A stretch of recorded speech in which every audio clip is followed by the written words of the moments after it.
Hi everyone, my name is Mark, and today we're going to take a look at another horrible case with you. Laci Rocha was born on May 4th, 1975 to her parents, Sharon and Dennis. Her parents divorced when Laci and her older brother Brent were still young. During this time, Laci was introduced to her stepfather, Ron, who would play a significant role in her life. Ron, a dairy farmer, became like a father figure to Laci and helped raise her. As a child, Laci exuded a cheerful and outgoing personality. She was known for her infectious smile and bubbly nature, always eager to engage in conversations. Her talkative nature made her a natural attention seeker and thrived in social situations. Growing up with a stepfather who was a dairy farmer, Laci had a close connection with the outdoors. She spent a significant amount of time exploring and enjoying the natural beauty that surrounded her. One of her favorite pastimes was gardening with her mother. This shared activity became a source of joy and fulfillment for both. Laci's love for gardening would eventually carry over into adulthood, shaping her interest and career. Laci attended Thomas Downey High School as a teenager and was a cheerleader. Her role as a cheerleader suited her perfectly, as it allowed her to showcase her outgoing and bubbly personality. She made a lasting impression on the school, becoming the ideal cheerleader. After graduating high school, Laci furthered her education by attending California Polytechnic University. There, she pursued a major in ornamental horticulture. Her interest in plants and wildlife led her to specialize in this field. During her time at Cal Poly, Laci spent a significant amount of time visiting one of her friends who worked in a restaurant in Morro Bay. It was there that she met Scott Peterson, her friend's co-worker. Laci was immediately drawn to Scott and found herself smitten by him. Determined to make the first move, Laci decided to give Scott her phone number. Scott wasted no time in making contact with Laci. He called Laci, and to their surprise, they hit it off on their first conversation. After much anticipation, Scott invited Laci out on their first date.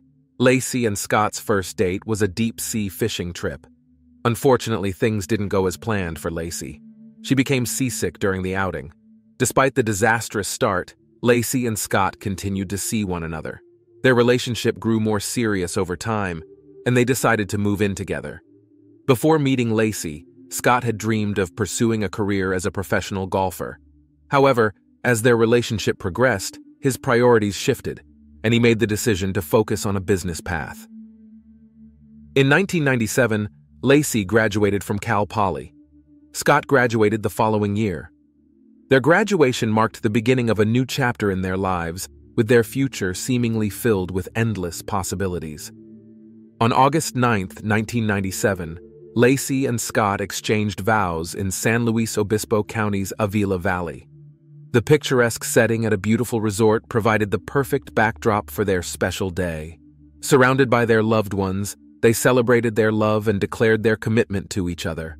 Once Laci and Scott were married, they embarked on a new business venture by opening a sports bar called The Shack in San Luis Obispo, California. Initially, business was slow at The Shack, but over time, the couple began to see a steady increase in customers. The weekends were often packed with patrons.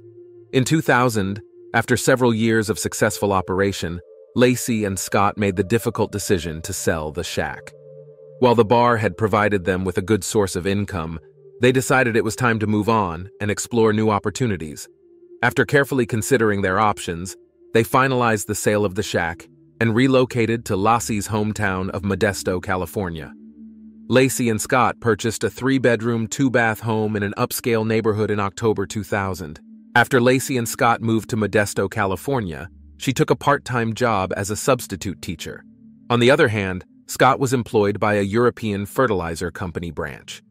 As a diligent and dedicated wife, Laci dedicated her time and efforts to be the best partner possible for Scott.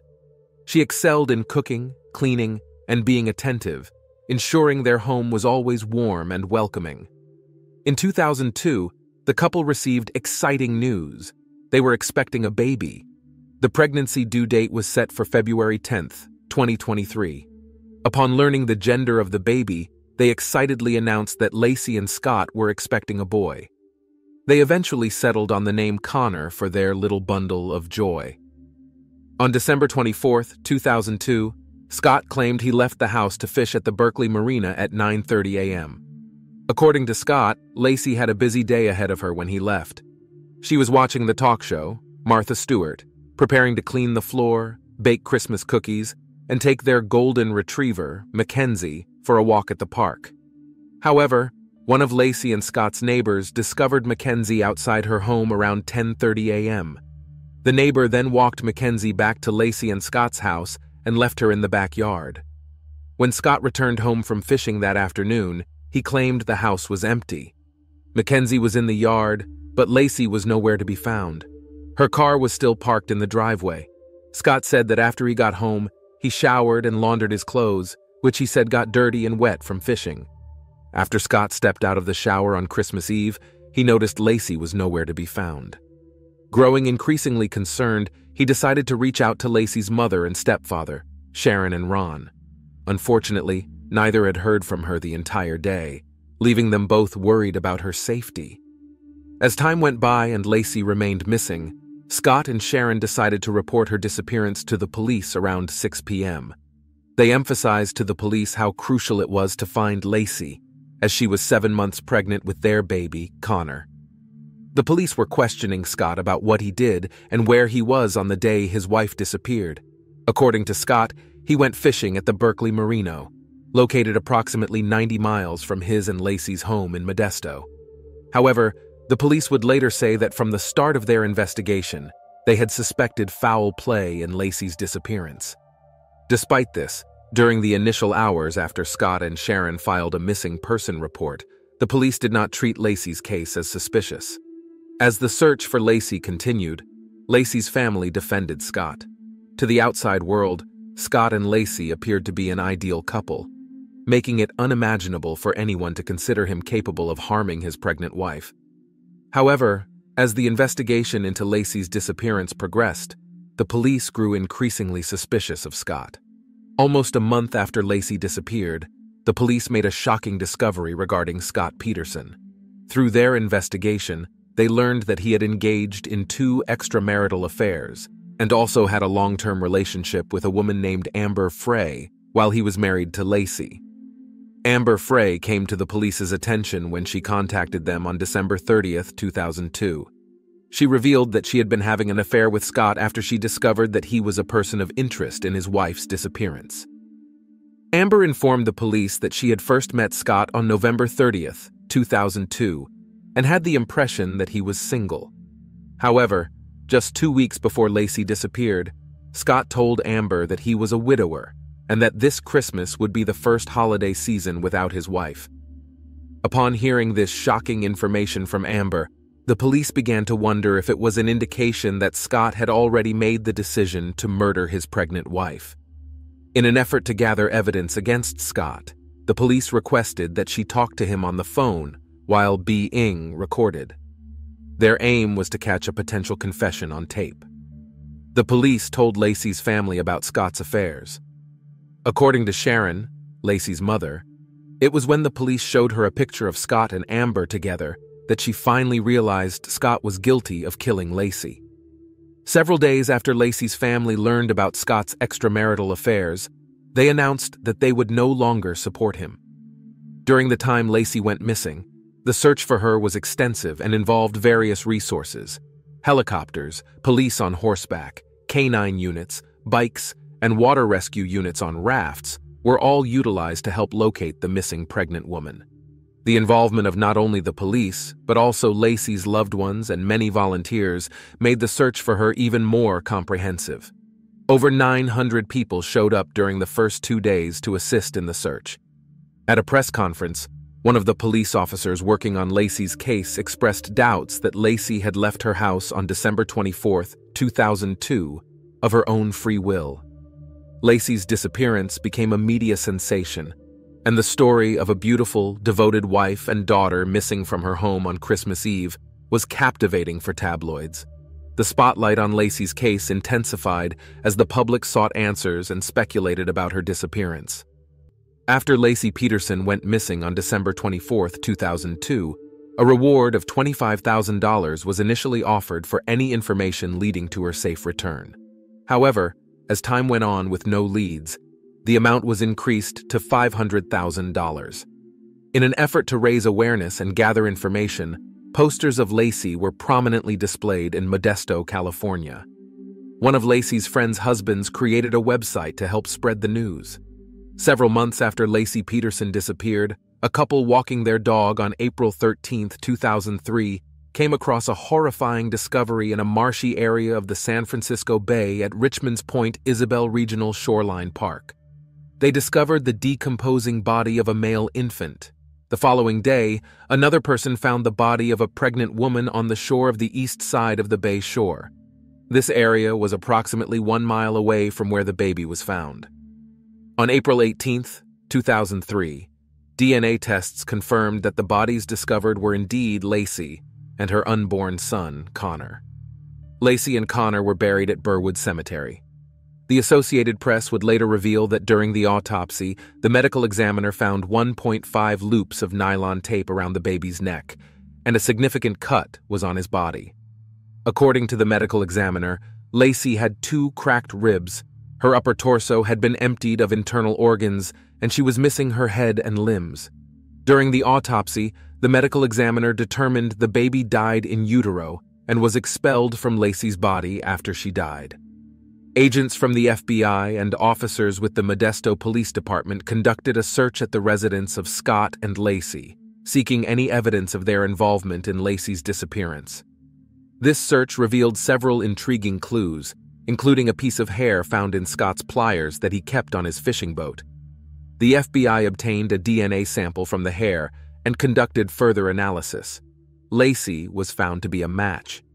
In addition to the search at their home, the FBI also thoroughly examined Scott's truck and warehouse. They sought any potential evidence linking Scott to Laci's disappearance. Furthermore, the FBI searched Scott's boat, where they discovered a homemade anchor. According to Scott, the anchor was made using a 90-pound bag of concrete, which he used to repair his driveway. However, the state believed that Scott had made 5 anchors and had used 4 of them to sink Laci's body in San Francisco Bay. The bodies discovered in the San Francisco Bay were later identified as Laci and Connor. This tragic discovery prompted the police to arrest Scott near the golf course. What raised eyebrows was the noticeable change in Scott's appearance when he was arrested. His normally dark brown hair was now blonde. Furthermore, Scott's vehicle was packed with items. The items found were $15,000 in cash, survival gear, and camping equipment. Additionally, the police discovered 4 cell phones and 2 driver's licenses. One license belonged to Scott, while the other was linked to his brother. This evidence suggests to the police that Scott was attempting to flee the state. However, Scott's father offered a different explanation for the driver's license. According to him, Scott had borrowed his brother's license in order to get a discount at the golf course. As for the reason Scott's vehicle was packed to the brim, his father claimed it was due to the media. Scott was reportedly living out of his car at the time to avoid the reporters camped outside his house. Scott's trial began 1 year after his arrest in June 2004. During the opening arguments, the state presented its case to the jury, asserting that they knew Scott had killed Laci due to his affair with Amber Frey. The state emphasized Scott's behavior in the days before and after Laci was reported missing, highlighting inconsistencies in his statement to police. On the day Laci was reported missing, Scott initially told police that he had been fishing, but later told people that he had been golfing. Additionally, the state pointed to Scott's request to the police if they had used cadaver dogs to investigate a park where Laci was supposed to walk their dog. The implication of this request was that Scott was already aware of the potential crime scene and was trying to cover his tracks. Scott's defense attorneys made a compelling argument in court during their opening statements. His attorney argued that just because Scott had a track record of cheating on his wife did not automatically make him guilty of her murder. They asserted that Scott would not sacrifice his entire life for someone with whom he had only 4 dates. Additionally, the defense put forth the notion that Laci's hair could have been found in Scott's boat due to a previous visit to the marina with Scott. During Scott's trial, two relatives of Laci's testified and said that Scott did not show any emotion during the time his pregnant wife was missing. A realtor also testified that Scott approached her in January, 1 month after Laci disappeared, trying to sell the couple's home. Additionally, a salesman testified that Scott traded in Laci's car after she went missing. To the state, all of this was evidence of Scott's guilt. Amber Frey took the witness stand and spoke to the court about her affair with Scott. The jury heard the secretly recorded telephone calls between Amber and Scott, including one recorded after Laci disappeared, in which Scott falsely claimed that he was in Paris when he was actually attending a vigil for his missing wife. During the trial, a hydrologist and an expert on tides of the San Francisco Bay testified that Laci's body could have been dumped in the area where Scott told police he was fishing on the day Laci disappeared. The defense in Scott's murder case argued that there was a lack of credible evidence linking him to the crime. They contended that someone had kidnapped Laci on Christmas Eve 2002 and held her captive until she gave birth to Connor. Afterward, the killer disposed of both bodies in the San Francisco Bay. His attorney argued that there was no evidence to connect Scott to the crime directly, and that other potential suspects could have been responsible. During Scott's trial, a juror was removed and replaced with an alternate juror due to misconduct. The dismissed juror had conducted independent research on the case, which is a violation of legal procedures. In addition to the juror being removed, the foreman also asked to be removed from the case. His request was taken seriously, and it was decided that his removal was necessary to maintain a fair and just trial. On November 12, 2004, a jury in California convicted Scott of 2 counts of murder. The charges were first-degree murder for the killing of his wife Laci and second-degree murder for the killing of their unborn son Connor. Laci's murder, in particular, was classified as first-degree murder with special circumstances due to the involvement of the fetus. This classification meant that Scott faced the possibility of the death penalty. After Scott was convicted of the murders, the penalty phase of his trial began. This phase of the trial focused on determining the appropriate punishment for the crimes.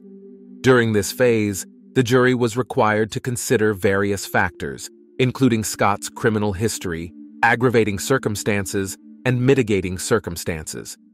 The jury unanimously decided that Scott should be sentenced to death. Following the jury verdict, the judge reviewed the evidence and affirmed the jury's decision. He determined that Laci's murder was cruel, uncaring, heartless, and callous. Because Scott was on death row, his sentence was automatically appealed. Consequently, his case was heard by the California Supreme Court in June 2020. Scott's defense attorneys presented several arguments during the appeal. They argued that the prospective jurors were improperly excused, that the trial judge improperly allowed 2 jurors onto Scott's boat, and that the motion to move the trial to another county should have been granted due to juror questionnaire results, showing almost half of the prospective jurors had already concluded Scott was guilty prior to the trial. However, the state asserted that there was no evidence that a juror was improperly dismissed, and no credible claim that any of the 12 jurors who decided Scott's fate were impartial. In August 2020, the United States Supreme Court upheld the conviction of death row inmate Scott, but overturned his death sentence. The following year, the judge ordered Scott to be resentenced to life imprisonment without the possibility of parole. As a result of this decision, Scott was transferred from San Quentin State Prison, where he had been on death row, to Mule Creek State Prison in Ione, California. This transfer was in accordance with the judge's order. On April 1, 2004, President George W. Bush signed the Unborn Victims of Violence Act into law. During the signing ceremony, Laci's mother and stepfather were present, standing alongside President Bush as they witnessed the legislation being put into effect. This legislation, also known as Laci and Connor's Law, aimed to provide legal protection for unborn children in cases of violence committed against their mothers. The UVVA recognized that an unborn child has a separate legal existence from his or her mother, making it a crime to harm or kill the unborn child while committing a crime against a pregnant woman. It recognized that an unborn child should be considered a victim of violence, deserving of the same rights and protections as any other person.